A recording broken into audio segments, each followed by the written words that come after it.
What is hormone replacement therapy? Today on WHP, we talk out the good, bad, and ugly of women and hormones. It's such a massive topic. And honestly, looking back from where we are right now, it has probably been one of the most misunderstood, most contentious, and I'd say fear-filled areas of modern medicine for, what, the last 25 years? Absolutely. We're talking about menopause and hormone replacement therapy, which people call HRT, or sometimes MHT, menopausal hormone therapy. Right. And they're all talking about the same thing. And the timing for this deep dive is just so crucial. We're sitting here in January of 2026. If we were having this exact conversation, say, a year ago, it would have been a completely different discussion. Oh, completely. It feels like the entire ground has shifted. It really does. The regulatory landscape totally transformed in late 2025. I mean, we are seeing the kind of changes that usually take decades to happen in medicine, and they've happened in like a matter of months. We're talking about the new guidelines, right? About the safety of hormones. Yeah. And specifically the FDA and HHS basically, well, rewriting the entire rulebook. They did. But before we get to what feels like the redemption story, there's a lot of baggage we need to unpack first. A lot. Yeah. So our mission today, I think, is to walk you through that whole history. But first, we really need to get the biology. We have to look at the biological roller coaster of perimenopause, what is actually physically happening inside a woman's body. And then we can get into the history. And then we can dissect the medical dogma that, absolutely terrified an entire generation of women. And terrified is not an exaggeration. I mean, I just look at my mother's generation, my aunts. They were told, point blank, to just white-knuckle it. Yeah. That taking hormones was like playing Russian roulette with your health. That was the narrative. It really was. And now we're in this new evidence-based reality where the FDA has actually gone and removed those infamous black box warnings. Which is huge. It's massive. And just to give you a sense of the scale of this, of the mistake, think about what Dr. Marty Makary, the FDA commissioner, said recently. He didn't pull any punches. What did he say? He called the historical mishandling of HRT, and I'm quoting here, maybe one of the greatest screw-ups of modern medicine. Wow. One of the greatest screw-ups of modern medicine. That is a heavy statement coming from the top. It is. Okay, so let's unpack this. Yeah. Because we're going to understand how the medical community got it so incredibly wrong and how we're, hopefully getting it right now. We have to start at square one. The biology. Mm-hmm. I think a lot of us, myself included, kind of use the terms perimenopause and menopause interchangeably. Like they just mean getting older. But they're really different beasts, aren't they? They're completely distinct physiological phases, and actually confusing them leads to a lot of misdiagnosis, a lot of unnecessary suffering. So let's define them. What's the official line? Okay. So menopause itself is actually just one single day. It's a retrospective diagnosis. You officially hit menopause only on the day after you've gone 12 consecutive months without a single period. So it's a look-back diagnosis. Exactly. The average age for that in the U.S. is about 51. Okay, so everything leading up to that one specific day, that's the chaos zone. That is perimenopause. And chaos is probably the perfect word for it. This transition, this phase, can start in a woman's mid-30s, her 40s, and it can last for anywhere from 4 to, say, 10 years. A decade. A decade, yeah. And the biggest misconception, and this is one that I think even a lot of doctors held for a long time, is that perimenopause is this, slow, gentle decline in hormones. Right. Like a battery just slowly running out of juice until the toy stops working. That's the mental image I have. That's the image everyone has. You just assume estrogen is kind of fading away into the sunset. But that's not it at all. Not at all. It's actually a violent fluctuation. It is a hormone roller coaster. And to understand why, you have to look at the feedback loop between the brain and the ovaries. Okay, let's get into that. The mechanism. I know the brain is the control center, but what's the actual conversation happening between them? So think of it like a thermostat and a furnace. Your brain, specifically your pituitary gland, is the thermostat. And the ovaries, well, they're the furnace, and they produce the heat, which is estrogen and progesterone. Okay, thermostat and furnace. I'm with you. So in a normal, healthy cycle, the ovaries produce a hormone called inhibin. Inhibin. Okay, judging by the name, I'm guessing it. Inhibit something. You got it. Inhibin's job is to send a signal up to the pituitary gland that says, hey, we've got enough hormones down here, you can chill out. It's the signal that tells the thermostat the room is warm enough. Okay. But as a woman gets into her late 30s and 40s, the number of follicles in her ovaries, those are the little sacs holding the eggs, it starts to drop. pretty significantly. And as the follicles drop, inhibin levels drop. Ah, so the signal from the ovaries that says we're good starts to disappear. It just vanishes. The mute button is broken, so the pituitary gland, the thermostat, it panics. It thinks the ovaries are sleeping on the job. It's not getting the we're warm enough. Nope. So it starts screaming. It just pumps out massive amounts of follicle-stimulating hormone, or FSH, trying to whip the ovaries into working. It's yelling, produce! Produce! And how do the aging ovaries respond to being screamed at by the brain? Well, see, they're aging, but they aren't dead yet. So sometimes, in response to that massive shout of FSH, they rally. They just push out a huge, massive surge of estrogen. So instead of a decline, you actually get a spike, a huge spike. A massive spike. We see estradiol levels that can double, even triple their normal limits. Yeah. And then, of course, the ovaries get exhausted and the levels just crash down to near zero. And then the brain screams again and they might spike again. So it's not a gentle slide, it's a seesaw. It's a seesaw being slammed up and down by a giant. And this flux is just so critical to understand because perimenopause is often characterized by high and erratic estrogen, just as much as low estrogen. That gap, the space between the super high and the super low, that's what drives the neurology of the symptoms. That makes so much more sense when we talk about the symptoms. I mean, everyone knows the punchline to the menopause jokes, right? The hot flashes. Mm-hmm. But the source material we looked at paints a much bleaker, much broader picture. It's not just about feeling a little warm, is it? No, it's a full system neurological event. Let's start with those hot flashes, or as they're called, vasomotor symptoms, VMS. We used to think this was just, blood vessels dilating. Right. Now we know it actually starts in the hypothalamus, in the brain, the body's thermostat. So the brain's thermostat is broken. It thinks the body's overheating when it's not. Exactly. Estrogen helps regulate what's called the thermoregulatory zone. When estrogen is fluctuating wildly like this, that zone narrows significantly. So imagine we're walking on a tightrope. Okay. When you have steady estrogen, that tightrope is, say, 3 feet wide. You can wobble a bit and you're fine. In perimenopause, that tightrope becomes an inch wide. So even the tiniest change in temperature could trigger a fall. Yeah, exactly. A tiny shift. You walk into a room that's slightly warm, you drink a hot coffee, and it triggers this massive panicked cooling response from the brain. Your heart races, your skin flushes red, you start sweating profusely. It's the body just totally overreacting to a very minor signal. And the sources we have say this isn't a short-term thing. This can go on for years. Oh, yeah. It affects up to 80% of women, and the average duration is 7 to 11 years. 7 to 11 years, wow. But there's another category of symptoms that I find even more concerning, because unlike hot flashes, our sources say they never go away on their own. You're talking about GSM. Genitourinary syndrome of menopause. Yeah. GSM. And this is the silent epidemic because, women are often too embarrassed to talk about it with their doctor. And it's progressive. Unlike hot flashes, which usually burn out as the brain kind of adapts, GSM gets worse with time. So what's actually happening physically in that area? Well, the tissues of the vagina, the vulva, the urethra, they have a really high concentration of estrogen receptors. Estrogen keeps them plump, elastic, moist.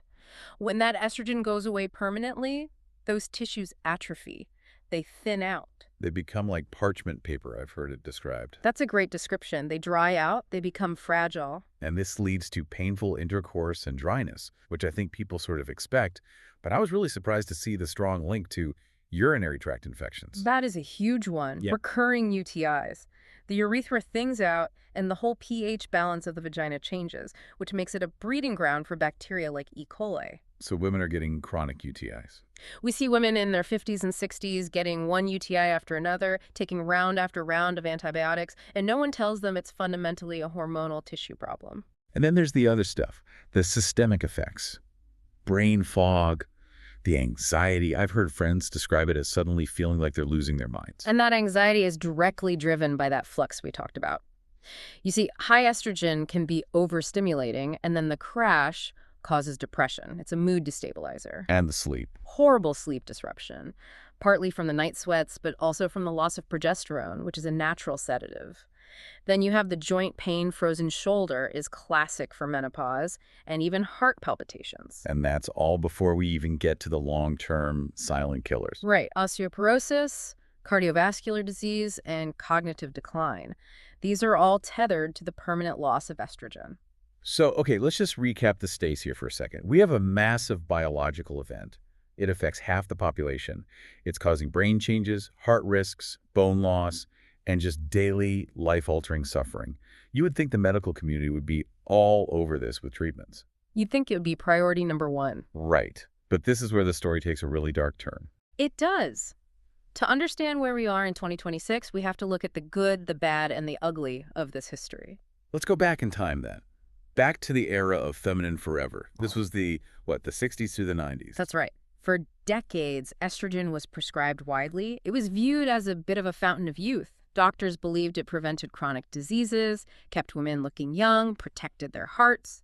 It was just standard of care. It was the absolute standard of care. If you were menopausal, you got hormones, period. And then came 2002, the year the music stopped. The crash, the Women's Health Initiative, or the WHI study, this was supposed to be the gold standard. A massive, federally funded study to prove all the benefits of HRT.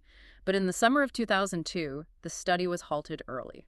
I remember this so vividly. This wasn't some article buried in a medical journal. It was on the cover of Time magazine. It was the lead story on the nightly news. It was a bombshell. The investigators held a press conference, which is incredibly rare for a scientific study, and they announced to the world that HRT caused breast cancer, heart disease, strokes, and blood clots. They said the cure was killing women. That was the message, and the reaction was just immediate panic. Understatement of the year. Yeah. Doctors' phone lines were jammed for days. I mean, women were crying in waiting rooms. Overnight, millions of women literally flushed their pills down the toilet, and doctors who were terrified of being sued or harming their patients just stopped prescribing it completely. So we went from everyone gets this to absolutely no one gets this in like a week.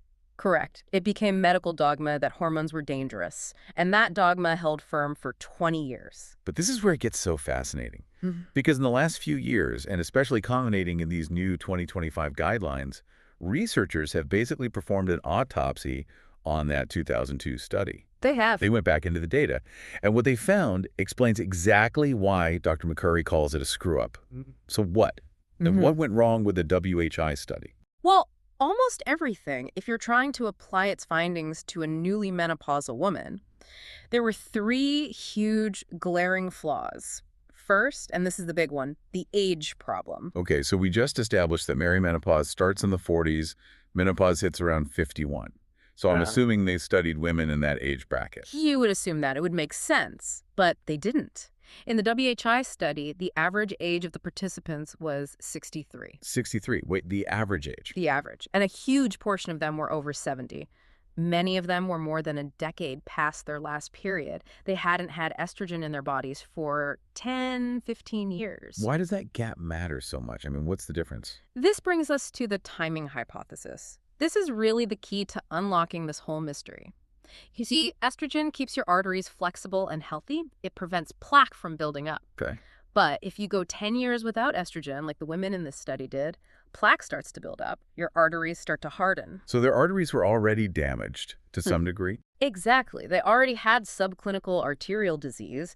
And then if you suddenly flood a 65-year-old system with oral hormones after 10 years of nothing, it can actually destabilize that plaque. It can knock pieces of it loose, which is what causes clots and strokes. So starting hormones at 50 prevents the plaque from forming, but starting at 70 might actually knock it loose. Precisely.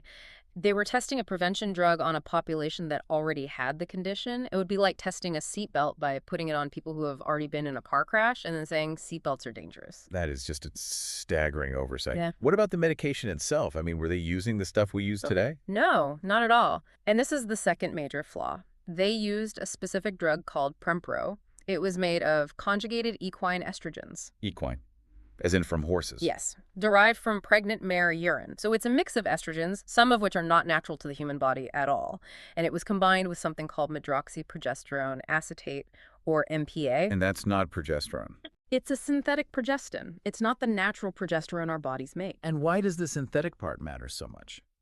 Well, that synthetic progestin, the MPA, has been linked in other studies to some of the negative cardiovascular outcomes and also to the breast cancer risk. It just acts differently on breast tissue than natural progesterone does.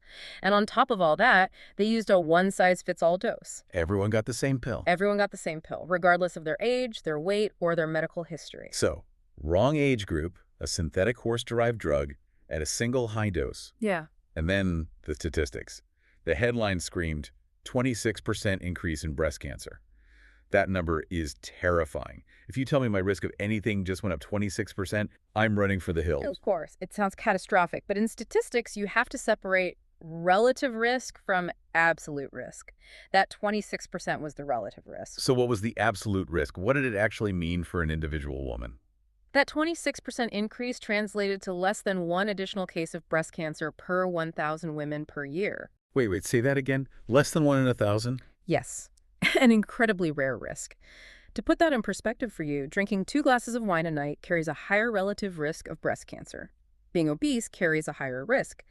Not exercising. But nobody puts a black box warning on a bottle of Chardonnay. Exactly. The nuance was just completely lost. Fear sells headlines, and 26% increase fits on a magazine cover a lot better than less than 1 in 1,000 chance. So for 20 years, an entire generation of women suffered through hot flashes, bone loss, and brain fog, and were denied heart protection because of a study done on 63-year-olds using synthetic horse hormones that showed a less than 0.1% absolute risk increase. That's the harsh, uncomfortable reality of it. It was a failure of communication, a failure of personalized medicine. But as we said at the top, the tide has finally turned. Okay, let's talk about this new era, late 2025. The FDA and HHS make a huge move. A seismic move. They removed the black box warnings from most HRT products. Yeah, well, black box warning, that's the FDA's most serious warning. It's the strictest warning they can put on a drug. It basically says, this might kill you. It's the warning you see on opioids. So for them to remove it is the FDA officially admitting that the old warnings were misleading and caused unnecessary suffering for tens of millions of women. And now we have consensus. NAMS, the Menopause Society, the Endocrine Society, they're all aligned. What's the new golden rule for who can safely take this? It all comes back to that timing hypothesis. The consensus is this. For healthy women under the age of 60 or within 10 years of the onset of menopause, the benefits of HRT far outweigh the risks. The benefits outweigh the risks. And we're not just talking about stopping hot flashes, which, I mean, that's a huge benefit in itself. We're talking long-term protection. Oh, absolutely. We're talking genuine health span extension. I mean, obviously, it is the single most effective treatment for VMS and GSM. But then you look at bone health. Osteoporosis. Yeah. Osteoporosis-related fractures kill more women every year than breast cancer. HRT effectively prevents that bone loss and prevents those fractures. And the heart, the big one. The thing that the 2002 study scared everyone about. Has that been reversed? Completely reversed for that younger group. If you start HRT early, within that window of opportunity, the data now suggests a potential 50% reduction in heart attack risk. 50%? 50, and a reduction in all-cause mortality, which means, simply, women on HRT tend to live longer. And the brain. This is the one that really gets me, and I know it's a huge fear for anyone who's watched a parent or a grandparent decline. It's fascinating. The brain is just loaded with estrogen receptors. Estrogen is essentially a key metabolic fuel for the brain. It helps the brain burn glucose for energy. When estrogen drops, the brain's energy production falters. That's a big part of brain fog. So what does the new data show about long-term cognition? The new data is incredible. It suggests a potential 64% reduction in cognitive decline and a 35% lower risk of Alzheimer's disease if therapy is started early. 35% lower risk of Alzheimer's. Why isn't this on billboards everywhere? Because the fear from 2002 runs so deep, it takes a very long time to turn a ship that large in medicine. But the data is clear. Estrogen has a neuroprotective effect. It helps prevent the buildup of those plaques associated with Alzheimer's. But again, and I have to stress this, it only works if you start before the damage is done. The timing hypothesis again. Always. So if someone listening is thinking, okay, I'm in the window, I'm suffering, I want to protect my future health, what does the treatment actually look like today? Because I'm assuming we aren't prescribing horse urine anymore.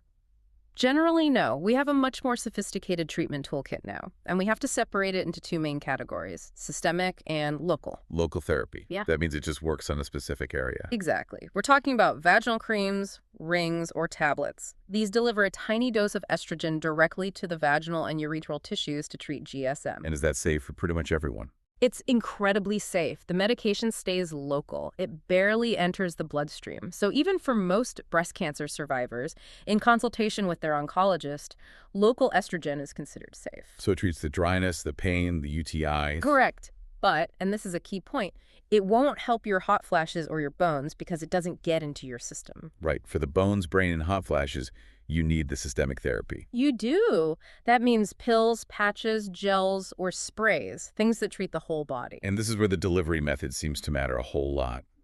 The sources make a really big distinction between swallowing a pill versus, say, putting a patch on your skin. Why does it matter how the estrogen gets in? This is a crucial detail that a lot of general practitioners still miss. When you take oral estrogen, a pill, it has to be swallowed and then processed by your liver before it can get into your blood. This is called first-pass metabolism. And what does the liver do to it? Well, when the liver processes high levels of estrogen, it changes how it produces certain proteins.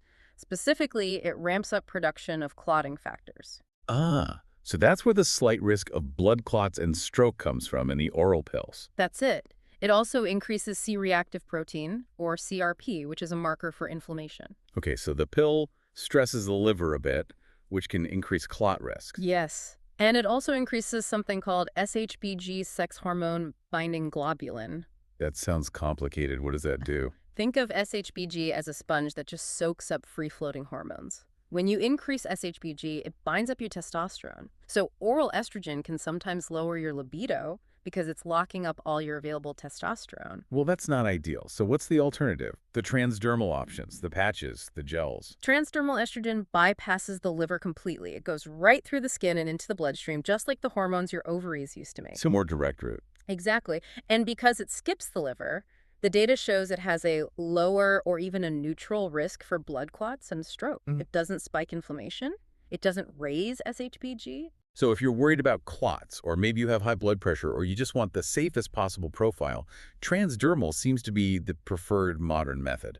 It is generally considered the gold standard now, yes. It gives you those steady hormone levels without any of the liver spikes. Now, we've talked a lot about estrogen, but there's another player on the team, progesterone. I have friends who say, oh, I take both, and others who say, I just take estrogen. Why the difference? Progesterone has one primary job in HRT. It is the uterus protector. The uterus protector. Estrogen, on its own, makes the lining of the uterus, the endometrium, grow. It thickens it. And if that growth goes on unchecked, it can lead to endometrial cancer. Progesterone is like the lawnmower. It keeps that lining thin and healthy. So if a woman has a uterus, she must take progesterone alongside estrogen. Absolutely non-negotiable. If you take estrogen alone with a uterus, you are increasing your risk of cancer. However, if you've had a hysterectomy and you don't have a uterus, well, you don't need the protector. You can take estrogen alone. Okay, I want to touch on a buzzword that is all over Instagram and TikTok, bioidentical. You see influencers mixing up these special creams, claiming they're natural, but then my doctor says the patch from CVS is bioidentical. What's the real story here? This is such a marketing minefield. We have to be really clear and distinguish between FDA-approved bioidentical hormones and custom compounded bioidentical hormones. But to the average person, they sound exactly the same. They do. Bioidentical just means the molecule is chemically identical to what your ovaries make. It looks like human estrogen, not horse estrogen. So the estradiol patch you get from a regular pharmacy is bioidentical. The micronized progesterone pill is bioidentical. These are regulated, they are tested for purity, for dose consistency, and they're covered by insurance. So the stuff your regular doctor prescribes is bioidentical. Yes. But then you have the custom compounded hormones. These are mixed by a pharmacist at a compounding pharmacy, often based on saliva tests. And those saliva tests, are they accurate? No, not for dosing hormones. Hormone levels fluctuate hour by hour, day by day. But people pay a lot of money for these custom mixes. And the big problem is they are not regulated or tested by the FDA.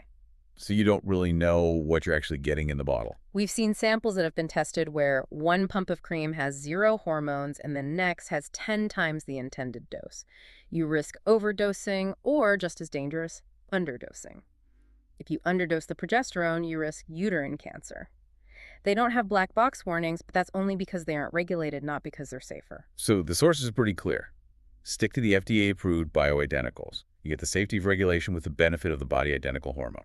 Absolutely. There's rarely a good medical reason to go with a compounded product unless you have a very specific allergy to, say, the adhesive in a patch or a dye in a pill. So what does this all mean for someone listening right now? We've covered the biology, the disastrous history, the new rules, the tools.